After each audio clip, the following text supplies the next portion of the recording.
মঞ্চে উপবিষ্ট ব্রাহ্মণবাড়িয়া জেলা এবং সরাইল আশুগঞ্জ উপজেলা এবং ওরাইল ইউনিয়নের সম্মানিত নেতৃবৃন্দ এবং সামনে বসা এবং দাঁড়িয়ে থাকা আমার প্রিয় ভাই ও বোনেরা, আসসালামু আলাইকুম। কেমন আছেন আপনারা? আলহামদুলিল্লাহ।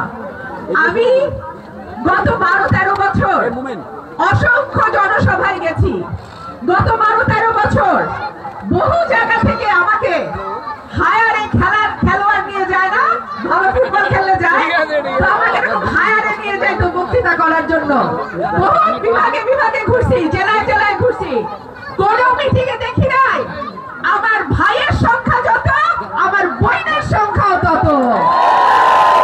আমি বিশেষ ধন্যবাদ দিতে চাই আমার ওরাইল ইউনিয়ন এবং বিশেষ করে রাজাপুর ধোবাজাইল এবং রানীদিয়ার আমার যে বোনেরা আজকে এখানে উপস্থিত হয়েছেন, আপনাদেরকে আমি বিশেষভাবে ধন্যবাদ দিতে চাই। রাজনৈতিকভাবে কতটা সচেতন হলে এবং আমাকে কতটা ভালোবাসলে, আমার দল বাংলাদেশ জাতীয়তাবাদী দল বিএনপি কে মনে প্রাণে কতটা বিশ্বাস করলে আমার বোনেরা আজকে মিটিং এর অর্ধেকটা জুড়ে আছে। আমার বোনেরা সাইডে দাঁড়ায় আছে, আমার বোনেরা ওইখানে নদীর পাড়ে আমি দেখতে পাইতেছি পুকুরের ঘাটলায় আমার বোনদেরকে, তারা ঘন্টার পর ঘন্টা দাঁড়িয়ে আছে। কখন রুমিনাপা আসবে, কখন আমার ভাই আসবে, কখন কচি ভাই আসবে, জহির ভাই আসবে, মুমিন ভাই আসবে, কখন তারা আসবে ব্রাহ্মণবাড়িয়া থেকে। অনেকক্ষণ আপনারা অপেক্ষা করেছেন। আমার প্রিয় ভাই ও বোনেরা, গত 15 বছর বড় দুঃসময়। গত 15 বছর একটা এমপি নির্বাচন তো দূরেই থাকুক, একটা ইউনিয়ন পরিষদের মেম্বারও আমরা ভোট দিয়ে নির্বাচিত করতে পারি নাই। গত 15 বছর ঘটনাই ঘটে নাই, মামলার আসামি হয়ে গেছে 200 জন 500 জন, ঠিক কি ঠিক না? রাতে বাড়িতে আসতে পারে নাই আমার ভাই, রাতে ঘরে ঘুমাইতে পারে নাই আমার ভাই। আমার ভাইয়েরা ওই বিলের মধ্যে, ধান ক্ষেতের মধ্যে, আইলের মধ্যে কোন মতে একটু রাস্তা পার করছে, সকালে আবার নাই হয়ে গেছে। সত্য কি সত্য না?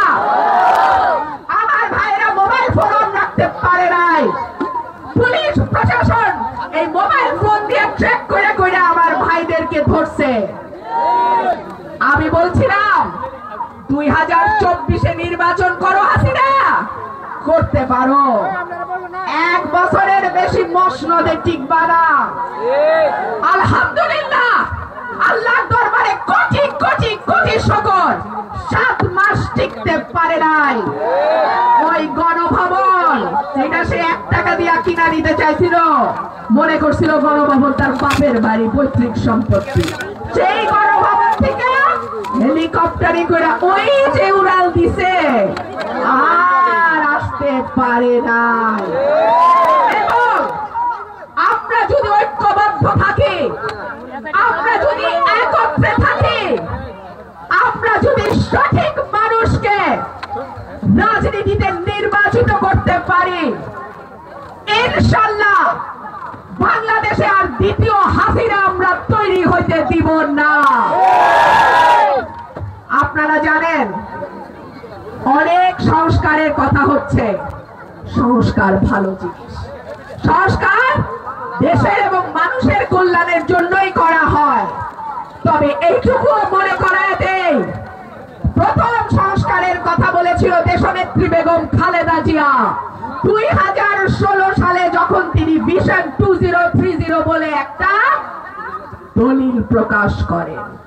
সুতরাং আজকে যে সংস্কারের কথা হচ্ছে, আমরা বিএনপির নেতা কর্মীরা কিন্তু তার বিরুদ্ধে না। তবে একই সঙ্গে দেশবাসীকে মনে করিয়ে দিতে চাই, এই সংস্কারের জনক কিন্তু দেশনেত্রী বেগম খালেদা জিয়া, এবং তারপরে বিএনপির যিনি কান্ডারি শহীদ প্রেসিডেন্ট জিয়াউর রহমান এবং দেশনেত্রী বেগম খালেদা জিয়ার পুত্র জনাব তারেক রহমান, তিনি কিন্তু সংস্কারের 31 দফা ঘোষণা করেছেন। সুতরাং সংস্কার নিশ্চয়ই হবে, তবে সেটা মানুষের প্রতিনিধিদের দ্বারা। আপনারা যাকে ভোট দিয়ে নির্বাচিত করবেন কেবলমাত্র তাদেরই অধিকার আছে আগামীর বাংলাদেশ কেমন হবে, আপনাদের ভবিষ্যৎ কি হবে, কিভাবে উন্নয়ন করা যাবে, কিভাবে দেশটাকে সামনে এগিয়ে নেওয়া যাবে, কিভাবে মানুষের ভোটের অধিকার নিশ্চিত করা যাবে, কিভাবে মানুষের কথা বলার অধিকার নিশ্চিত করা যাবে, এই সকল কিছু তারাই নির্ধারণ করবে যারা কিনা আপনাদের ভোটে নির্বাচিত হবে। ভাইরা আমার, বিএনপির অ্যাক্টিং চেয়ারম্যান জনাব তারেক রহমান একটা কথা কিন্তু হুঁশিয়ারি দিয়ে বলে দিয়েছেন। তিনি বলেছেন আমাদের এখন আওয়ামী লীগ চোখে দেখা যায় না, দৃশ্যমান কোন শত্রু নাই, তবে অদৃশ্য শত্রু আছে। যারা জনপ্রিয় হয়, বিএনপির মতন বৃহত্তম রাজনৈতিক দল হয়, জনগণের দল হয়, সেই দলকে ভাঙা যায় না, পরাজিত করা যায় না, কিন্তু তার পিছনে শত্রু থাকে। সুতরাং আমার ভাই বোনদেরকে আমি বলবো সাবধান, কোন রকম কোন অন্যায়ের সঙ্গে, কোন রকম কোন বাণিজ্যের সঙ্গে, কোন রকম কোন মামলাবাজির সঙ্গে নিজেকে জড়াবেন না। মনে রাখবেন, মানুষ কিন্তু কিছু ভোলে না। আজকে মানুষকে 1 হাত পানির তলে ফেলবেন, কালকে মানুষ আপনার 100 হাত পানির তলে নেওয়া যাবে। মনে রাখবেন, বিএনপি কিন্তু এখনো ক্ষমতায় আসে নাই।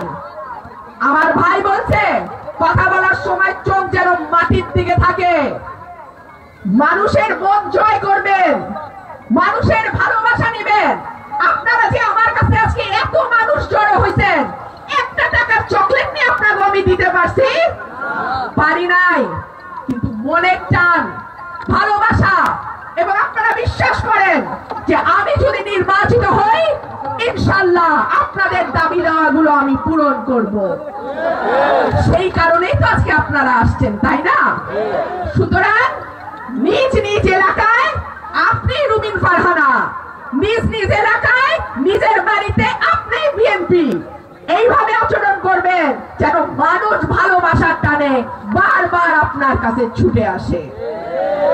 ভাইরা আমার, 2018 সাল আমি সংরক্ষিত নারী আসনে এমপি নির্বাচিত হলাম।